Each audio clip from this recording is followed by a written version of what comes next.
Hi,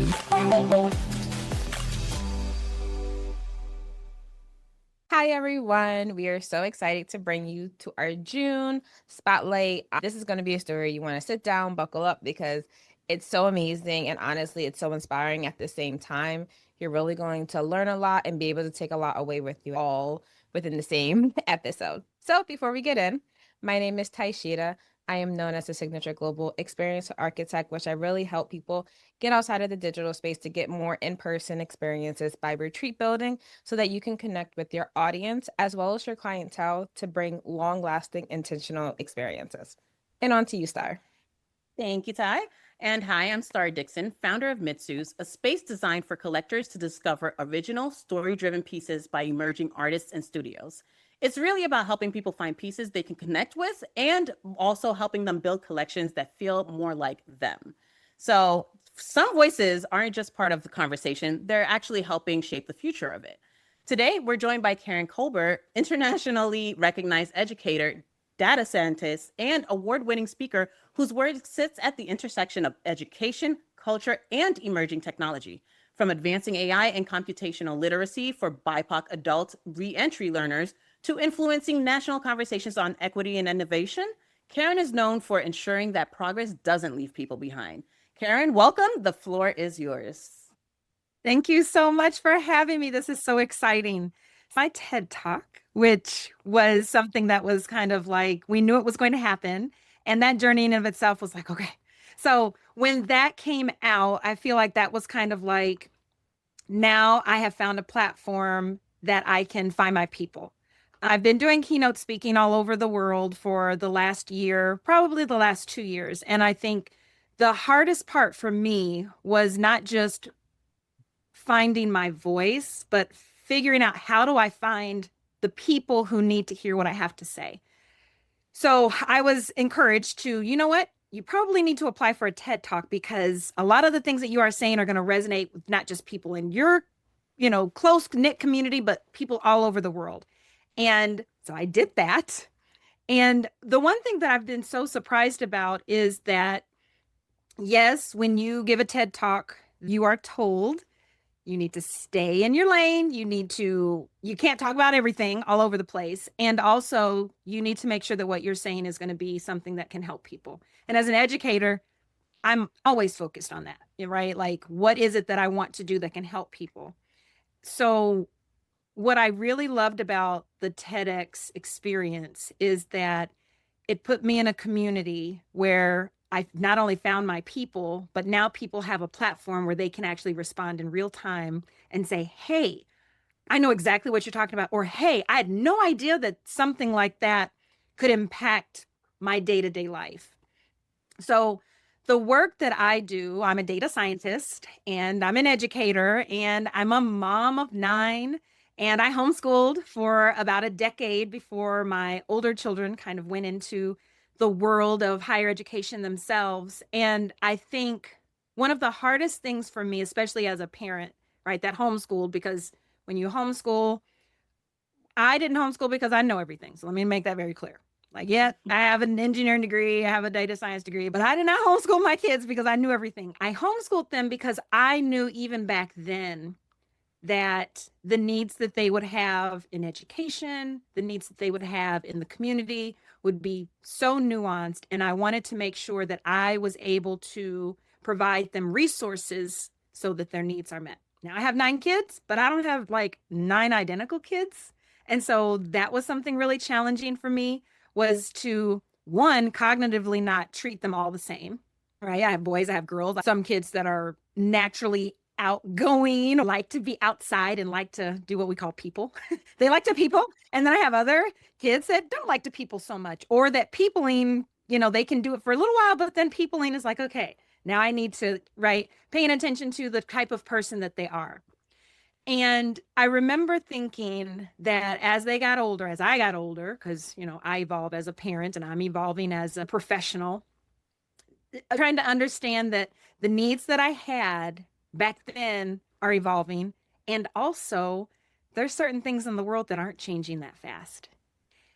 And that was part of the motivation for my first book, The Algorithm Wasn't Built for Us, is that I was noticing that there was a systemic misunderstanding between what we were calling equity, right? This kind of, we all are in the same country. We all have theoretical access to the same idea, right? The idea that getting a license or getting a degree or working at a particular place, or right, that being in these different circles of influence would automatically improve your quality of life.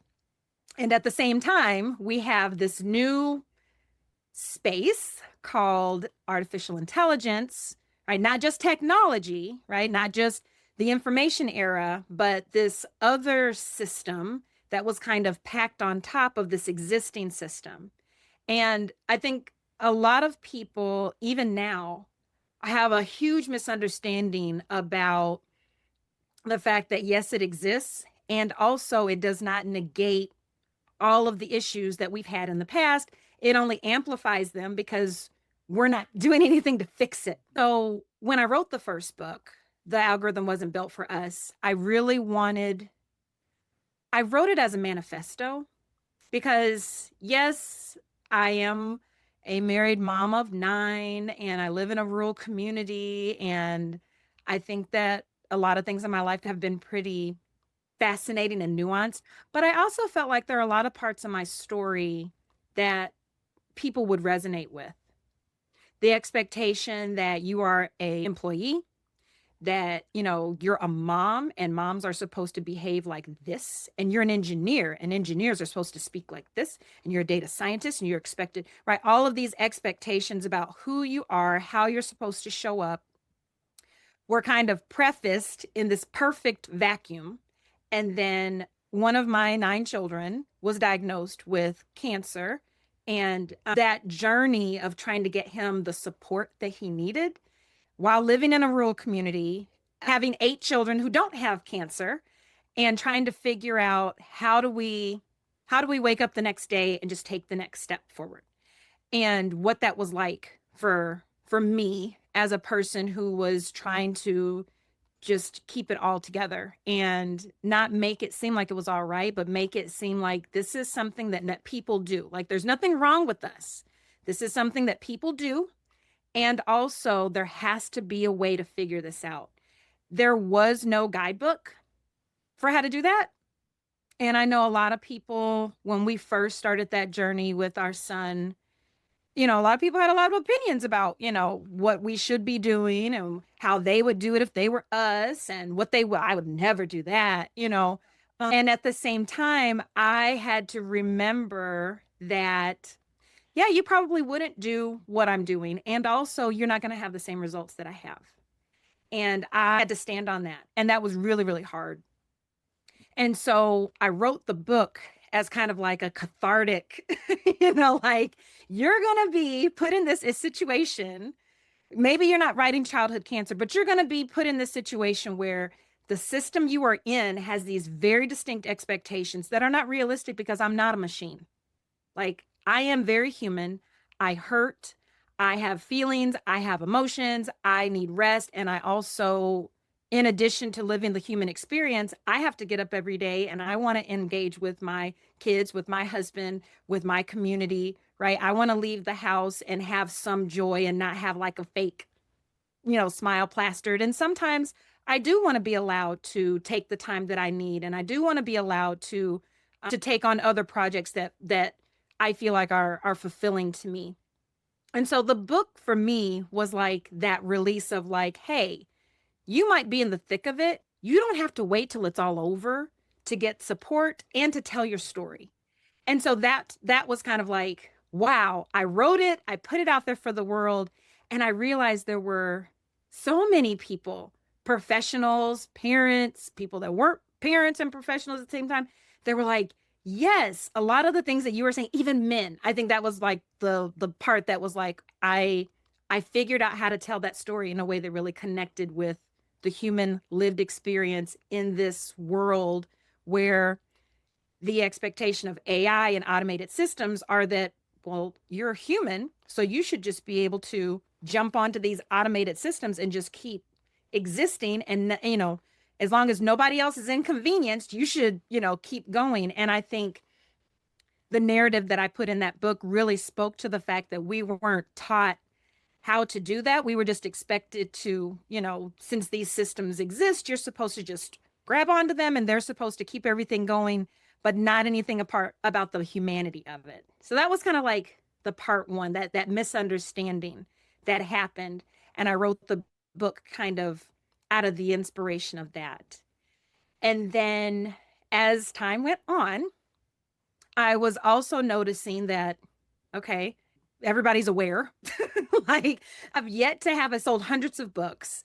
I have yet to have a single person go, yeah, I don't agree with that. Right. Like, most people that read the book are like, okay, either they're like, I could see that being an issue, or you're talking to me, you're in my business. You telling my business to everybody, Karen. Never had anybody say, what you're saying is not a problem. But now we're kind of in that second phase where it's like, okay, I believe you. I see it. Now what? Am I just supposed to sit in this depression, sit in this anxiety, sit in this overwhelm, sit in this, this burdening feeling that these systems were not created for me? And also, I don't know how to thrive. Like, I'm just in complete survival mode every day, all the time.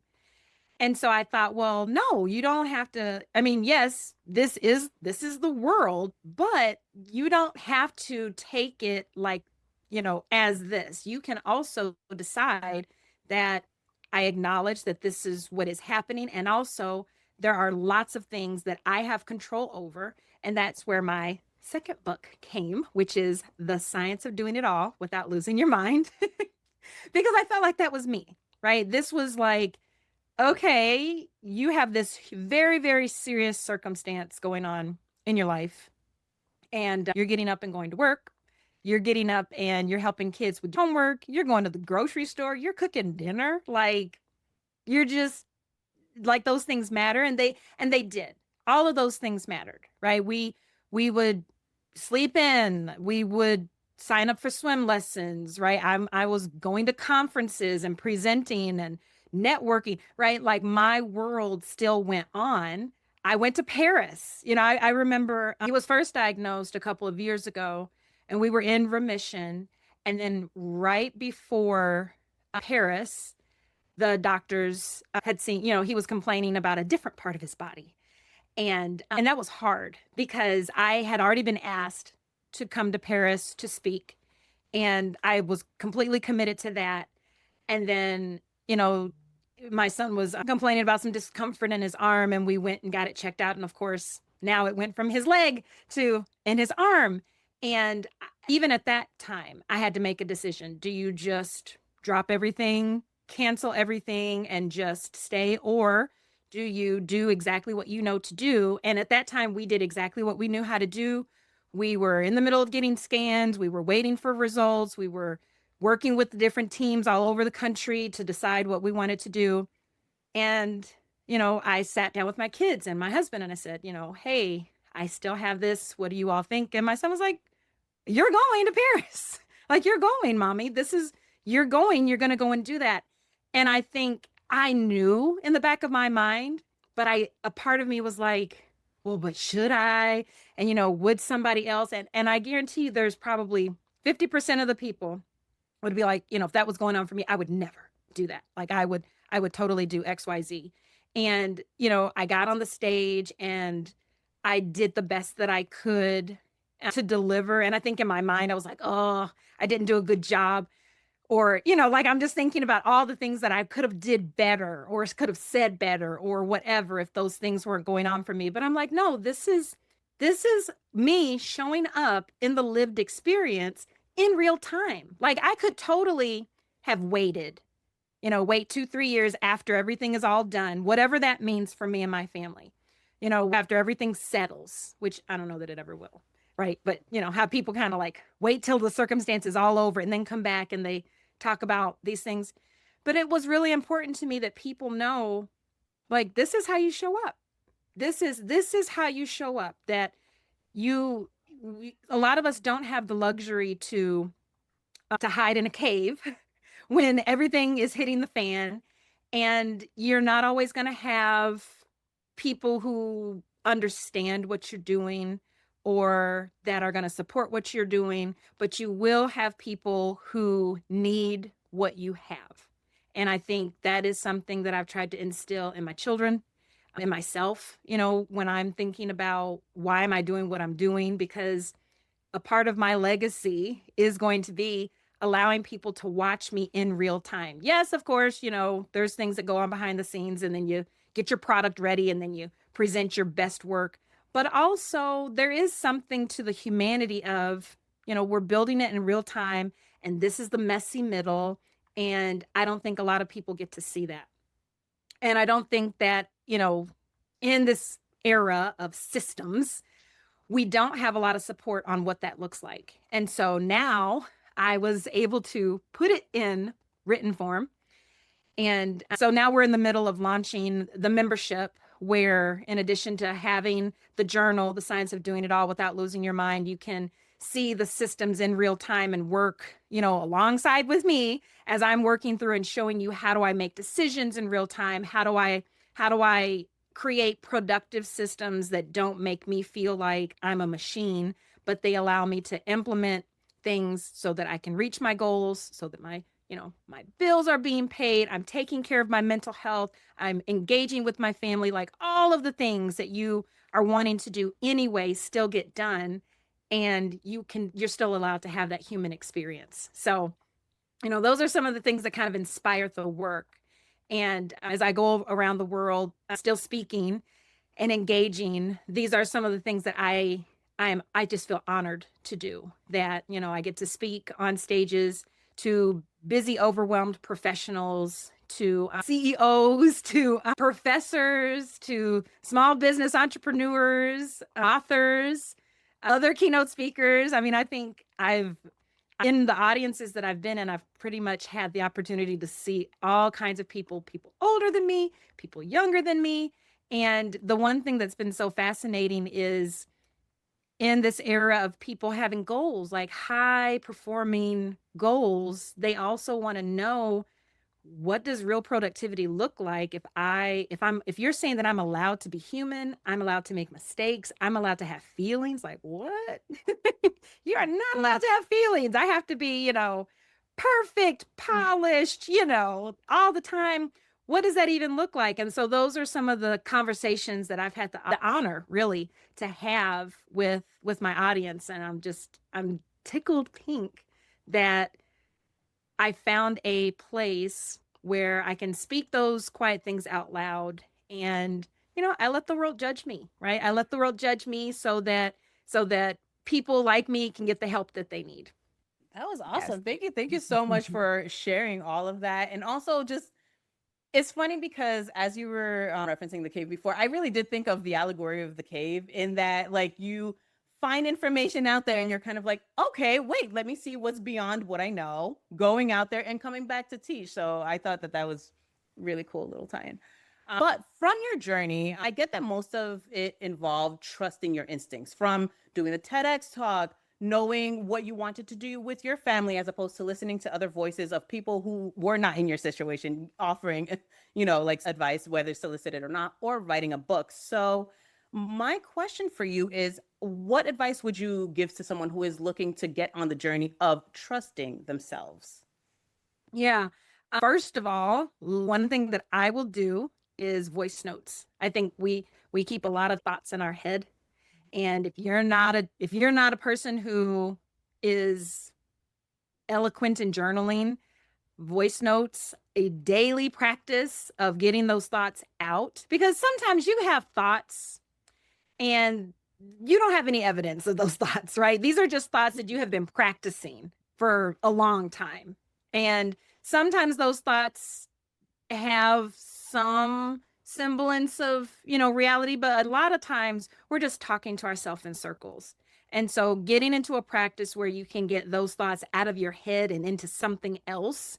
I know many a times, because I have a commute when I go to work or when I go to other places, and I'll, start recording just these random rambling thoughts, or I'll be listening to a podcast or an audio book, and I'll be, you know, recording these thoughts. And then I listen back to them, I'm like, oh my girl, you need to just, you need to stop, But I think honestly, men, women, young people, elderly people, every walk of life, middle age, CEOs down to the worker bees, you need to practice listening to yourself. Right. And that comes from, one of the things that I teach in my membership is how to become the watcher. Because we're in our own stuff all the time.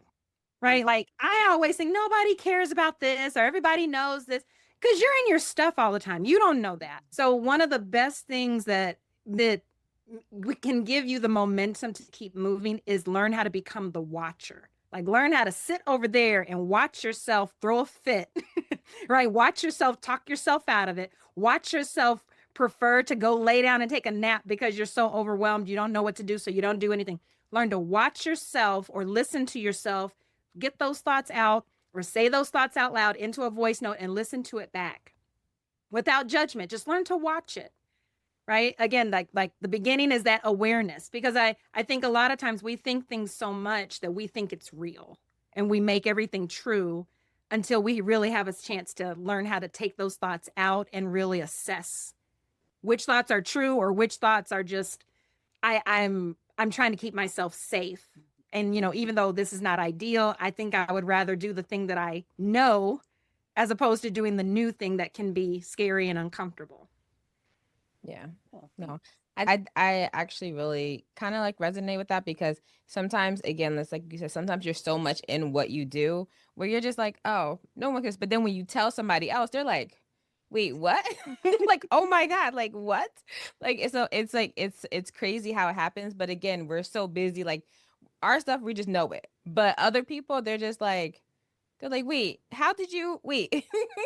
I told you this yesterday. You already created it. Like, wait, what? How?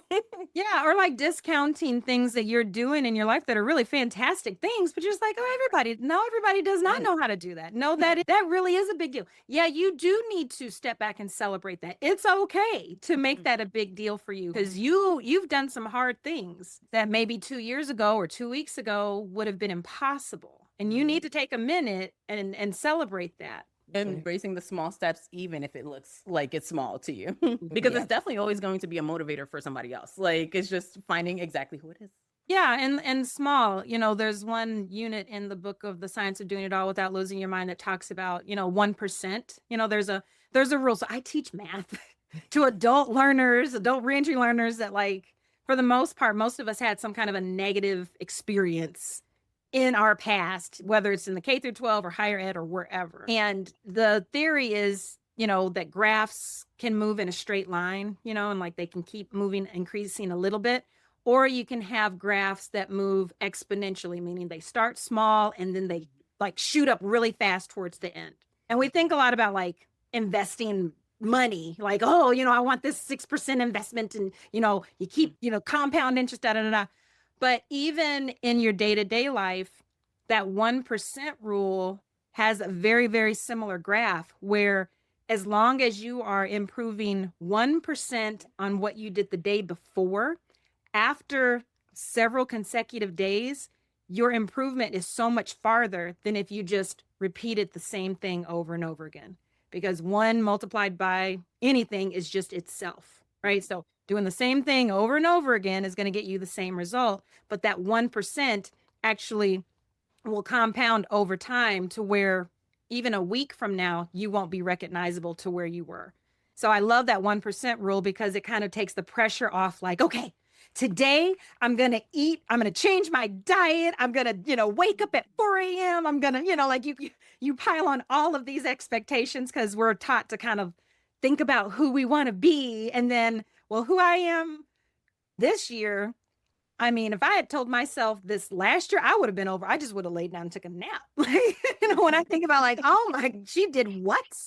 Really? Oh, wow. Well, I'm just gonna, good for her, but that's a lot. Exactly. It's actually because that leads me into my first question, which in your book, The Algorithm Wasn't Built for Us, you do discuss the modern systems and how they often overlook in certain communities. So when it comes to how can leaders and entrepreneurs reclaim their narrative when the math seems stacked against them?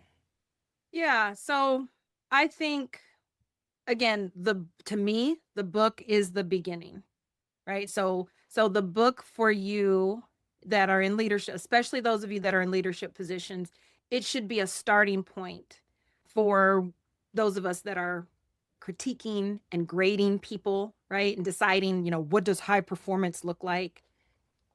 I think that, what's most important to me is that you have that internal dialogue about what our real expectations are. And especially those of us in leadership, when you have people that either work under you or you're working on teams, you really do have a lot more authority than you think. And speaking up and vocally advocating and being that one that makes everybody else feel uncomfortable is okay. And of course, you're not going to change the agenda, but you need to be the type of person who they say, you know what, we are not sure if there's anything unethical going on. Let's run it by such and such. Right? That's what I would hope that people, especially in leadership positions, would learn to do. Because it's not like, okay, you're going to be the person that makes everybody uncomfortable. But we know that when you say nothing, change still happens. It just happens without you. And if you're in a leadership position, one of the purposes of leadership is to be a part of that change and to give direction. And so we never want to be silent to the point where the system is happening around us. And when we were given the opportunity to speak up, even if you think, well, my little voice is going to, right, but you are going to become the type of person who, when they think, oh, there's something unethical, I think we need to rethink this, you're going to be the person named at the table. Heavy on the being named at the table. Also, just jumping back to, as you were saying with the 1%, one of the things that I did want to add into that was just the fact that, yes, like each day you're doing a lot, like something new, but at the same time, it also removes pressure from you, So, like, you don't feel like I need to do like excel at like 100% every single day, because every day does not look like that. But just as you were saying before, like just doing a little bit is actually going to get you into a system and a habit of doing, which is much more than a lot of other people. One of the questions that I do have is with regards to your membership. I see that it teaches how to create a system so that you can always be in the know and also advance. So what does getting started with this membership look like, and what would be, I guess you touched in on the course, but just if you wanted to like go in further. Yeah. So of course, we start with the book. The Science of Doing It All Without Losing Your Mind. It's broken up into chapters. And so a lot of it, for many of us, we don't have a practice of listening to ourselves, right? We have this kind of overwhelming. So I have toddlers, and I'm sure everybody has been to a grocery store, maybe in the afternoon, around some other human that has a toddler with them. And toddlers are not the most rational humans all the time. Okay. And so when I was first learning about this work, this mindset work and how to, mental work and productivity, I was always taught that, unsupervised, your brain is kind of like that toddler, right? Like you're out here, you're in the grocery store, you've been to a grocery store before. We know exactly what happens. You're going to come in, there's probably going to be a basket with items in it. You're going to get in line, you're going to pay, and you're going to go. But sometimes if a toddler is overwhelmed or overstimulated or hungry or tired or whatever, they will lose their mind, right? And they may be screaming, they might fall out, they might fall asleep, they might be hungry, they might be, just completely irrational behavior. And sometimes, the person that's with them may be trying to like reason with them or distract them, right? So, the point is like when you're in public settings, if you don't have a plan, your brain can become that unsupervised toddler that is just losing its crap all over, just like, I'm not having it. Everything's terrible. I'm gonna die if this doesn't, change right now, all the things. So learning how to give guidance and direction, not to judge it, right? We're not saying you need to judge it, but you need to be aware of like, oh, well, that's interesting. Okay. And you know, the not judging also comes with not resisting.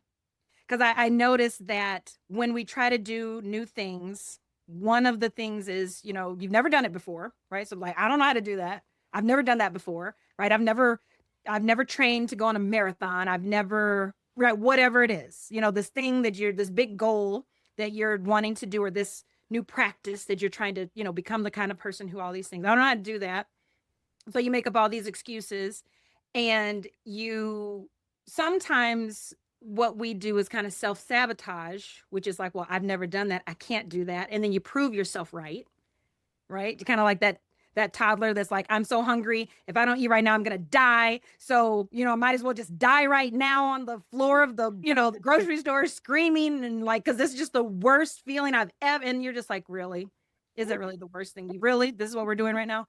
When we've noticed that when you resist, right, it makes it even harder, right? That tension and that resistance makes it even harder to move forward and make progress. So what we do is go through different contents of the book, like how to deal with overwhelm, how to deal with what is decision fatigue, and what are some strategies to overcome that. What is massive action? How do you take massive action without burning out?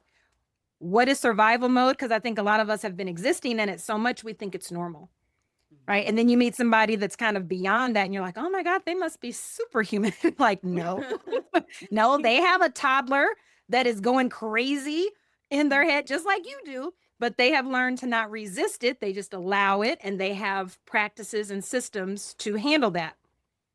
You know, the 1% rule that we had talked about earlier, about how taking small action every day, not like, well, I wanted to do this 75 days in a row and I missed a day. Might as well just throw it all away, right? Because I had 4 days in a row and I missed a day. Oh, well, it's over, right? So, what does that 1% rule actually look like in action? And then time blocking, talk a little bit about that. And then how to keep the momentum once you have created a practice. And I think that it's very important to, for sometimes when the biggest thing, a lot of people, especially nowadays, between like social media and between everything, a lot of people try to compare, and they're like, oh, they got everything figured out. What in the world am I doing wrong? And it's like they over here just like, I just had a mental breakdown this morning. Like Right. I don't understand what you looking at. And it's like seeing it from two different eyes. They're like, wow, you got it all together. They're like, who? Right. And you're like, we could switch, no problem. I definitely am that toddler though. That's still to this day. I'm like, you know what? Like, just in real, like, where I'm like, I'm hungry, I'm gonna die. So I just wanted to. Yeah, So we're gonna then when my die. husband sees it, he's like, wait, she does that now. Like, what? You know, like, Yeah, everything is over. The world's coming to an end. I'm gonna die. There's no no, food anywhere. yes. You know, I can't even think. I can't, you know, what about all the success? I don't want to talk about yesterday. Completely irrational. Or 5 minutes ago. It's like, different Right, time. Like, right, right. You bringing up old stuff. This is serious. This is completely serious. Yes. You don't understand. You don't get me. Um, and what I wanted to ask for my last question is, so I do really like, I love your story, but I also really do really appreciate the fact of like, sometimes coming from, whether it's a small community or like a rural community, and also having the outside judgment of people thinking that, oh well, I would never do that, why are you doing that, things that matter. So how do you balance that to have gotten to the point where you're like, I'm doing what's best for me and my family, despite the people who are either trying to do something against you or trying to make sure that you can't succeed because, you know, they feel some type of way about it? Yeah, that's a great question. I think so. So a couple of things, because everybody has like self-help and motivation, and I am woman, hear me roar, and right, like all the things. And I do believe that you should have a playlist, right? Like a total playlist. And when I before I go on to it's like, you know, I've spoken in front of a couple thousand people. I've spoken in front of a couple of people. I still get nervous. Like I teach in classroom, I still get nervous. I'm just like, oh my gosh, I want to sing right. And I only have this much time and want to do it right. And so, I mean, I constantly feel like everybody's judging me all the time. And I was talking to somebody recently and who has a very different perspective on things. And she was like, yeah, my whole goal in life is to prove them wrong. And, I can't wait to go back and, go back to those people from when I was in elementary school and, be like, look at me, and I think if that is motivating to you, I guess. But I honestly, as I've gotten older, I really have taken on this identity that let them be wrong about me. Right. Like that is, when you write it down, because I do thought downloads and I write down, brain dumps, and I write down like, oh my goodness, these are all these thoughts that I have about like, my goodness, she thinks that I should be wearing black shoes and I'm wearing white shoes and it's after Labor Day and people are going to judge me and and when you really break down those thoughts, like, well, what is the worst thing? Well, that they're wrong about me. Yes. And when you write it down like that, you're just like, oh, well, I mean, but no, like it's bigger than that. Like, no, that's the worst thing is that they're wrong about you. But what else is true? Well, that they are wrong about you. Okay, so the worst thing that could happen is already happening, Exactly. right? It's already happening. So let's, and that was really hard to swallow when I was like, but you said I've turned into that toddler that is like, I'm resisting it. No, they're gonna be wrong about me, but they are wrong about you. I know, but this is terrible. And understanding that it's not my responsibility to make, like, I don't have the power to make people feel a certain way. Like their opinions about me are theirs, and that's not fair to me. I mean, I don't like everything that everybody does. So why would somebody like everything that I do? I mean, come on. Yeah.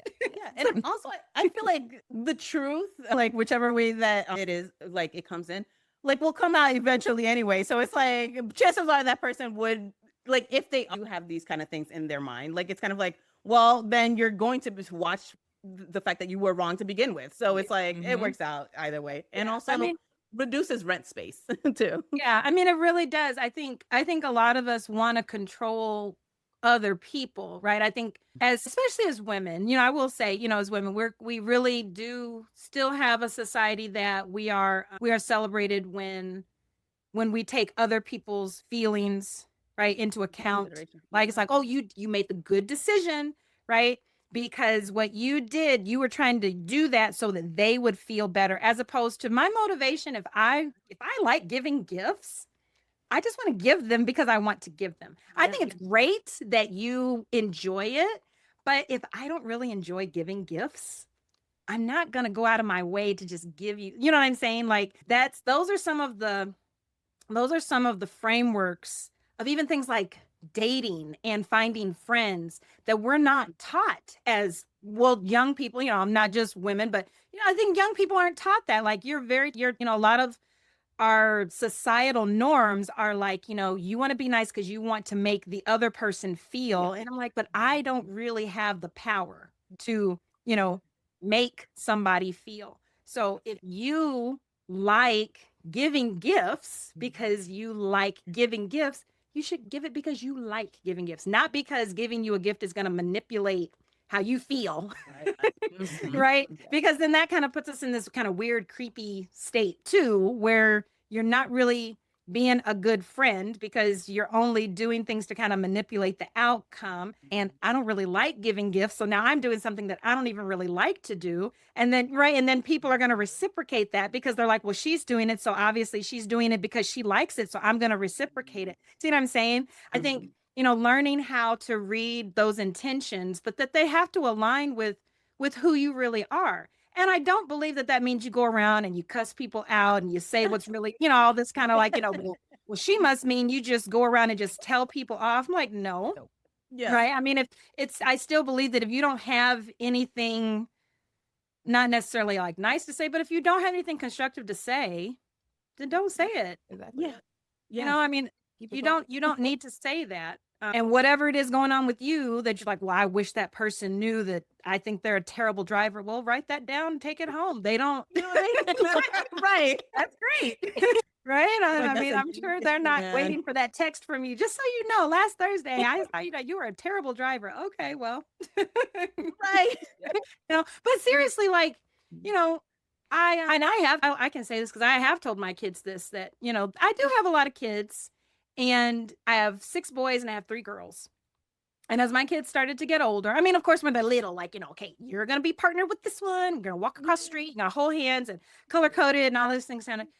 But I think a lot of people assume that, like, oh, you've got all those kids, they're going to be besties and da da da. As my kids have gotten older, we don't do everything together. Like, some of my kids really like being outside, and some of my kids do not like being outside. You know, Yeah.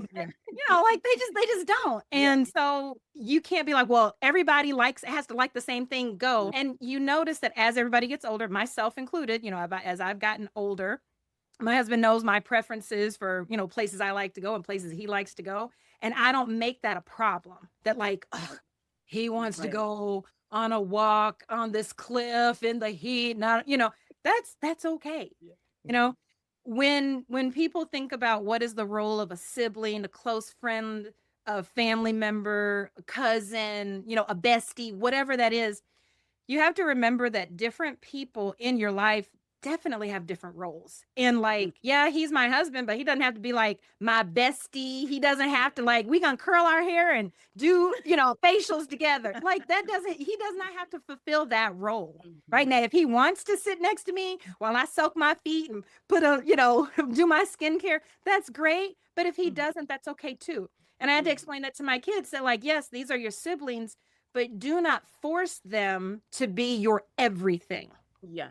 But it is completely okay that when I need, academic support, these are the people that I talk to about my academic, woes and goals. And when I want professional support, these are the people that I go to for that. Or when I want, to go outside and have fun and do, XYZ, it is completely okay to have different places that you go for that support. I think this idea that, like, it has to be one place, one person, and they have to be my everything, is where you start projecting those unrealistic expectations on people, and we get disappointed. We get disappointed because we think that, well, I should be able to do this all by myself. I should be able to figure that out. And some things you're not good at, right? You're not good at. And so it's okay that this is something that I need done and I'm not very good at it. It's okay to go and ask for help from somewhere else, right? I mean, the mentality is the same for us. And I think that's where a lot of high achieving people kind of get it wrong, is that they think that, I'm high achieving, I'm high performing. That means that I have to be good at all of these things 100%. And if they're not, then that's where we start having those, well, something's wrong with me, I'm inadequate, I'm never gonna, whatever it is, fill in the blank. And I do feel, though, that it is one of those things where I would say, like, overall, it's kind of accepting people or things as is, and then working from there, so that you're not basically placing a lot of, like, expectations on it, where you're going to be disappointed because, like, someone cannot meet everything that you want them to be. And even when it comes to yourself too, where it's kind of like, okay, realistically, this is what's in my wheelhouse. And now I have to, like, search externally or somewhere else to find the missing pieces, basically. Like, really mainly in business. Yeah, Or but I mean, to that point, I mean, that was kind of where the algorithm wasn't built for us, was, right? Like, I didn't write that book with this idea that, like, everybody that reads this, we're all gonna take over and just, right? No, but like you said, it's that, yes, it is important to recognize these are the things that are here, these are facts and circumstances around me that I cannot change. Yeah. But that does not mean that I'm completely disempowered. So now that I realize these are fixtures that I cannot change, what is my responsibility? Where are spaces that I can grow and improve and, elevate my voice and get my needs met? And I really love how, like, between the book and then the journal for the science of doing it all kind of couples together with, you do need to be, we're not really in a space where being ignorant is going to serve us, right? Closing our eyes and pretending like these systems don't exist. It's important to know them, to acknowledge them. And then also, right, that second part is, what is in my wheelhouse, right? What are there skills that I need to learn? Is there support systems? Don't stop making goals because now you realize that there are these systemic issues around you what are things in your wheelhouse, what is within your control that you can continue to do, because the one element that isn't going to change is the the humanness, right? The human lived experience. I don't care how many systems, how many machines, how much automation, the role of us as humans will just continue to evolve. And on that note, this is the part where we usually like segue into like fun facts. So, my dear, what is an unexpected or fun fact that people would not, well, that people would be surprised to hear about you? I learned how to braid hair on YouTube. I went to YouTube Amen. University.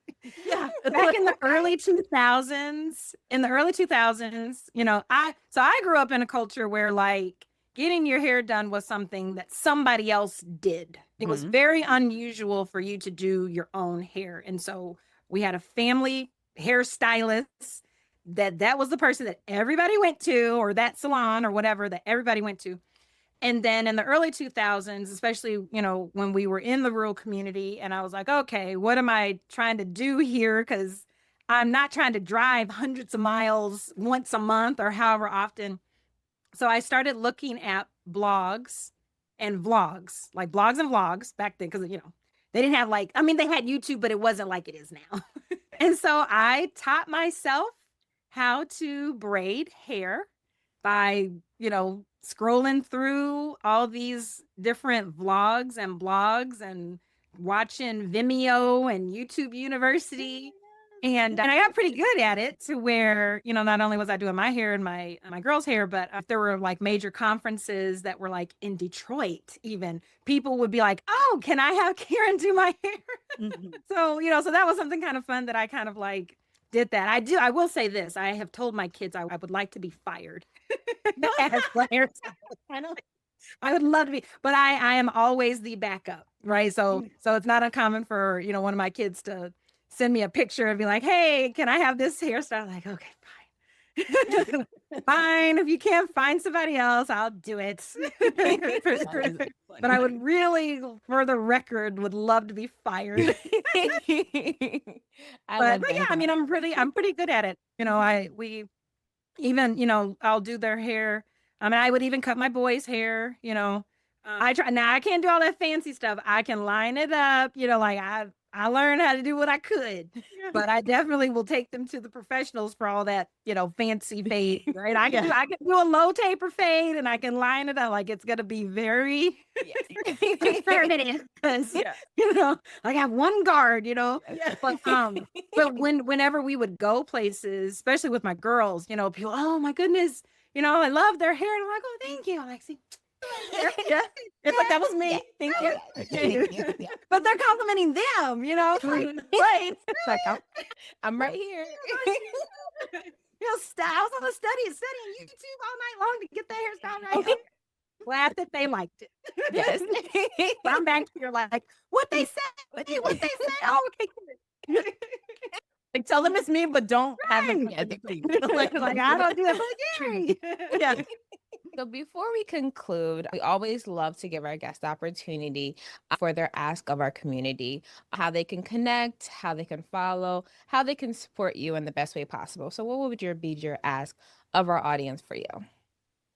Please go to connectwithkarencolbert.com, get on my email list so that you can be welcomed into my membership. And I send out newsletters on a lot of the topics that we talked about today on the science of doing it all without losing your mind. I absolutely teach courses on AI productivity, and I'd love to be for you to be on my mailing list so you can be the first one to hear about it. Hey, awesome. Okay. Awesome. And as we see, Karen's perspective is a reminder that growth isn't just personal, it's also how we adapt, evolve, and lead in a changing world. So the future belongs to those willing to expand how they think and show up. And all of Karen's links will be below, so definitely check that out. If this conversation resonated with you, be sure to like, leave a comment, and subscribe for more founder conversations rooted in purpose and growth. As always, until next time, keep building, keep growing, and stay inspired. Bye. Bye.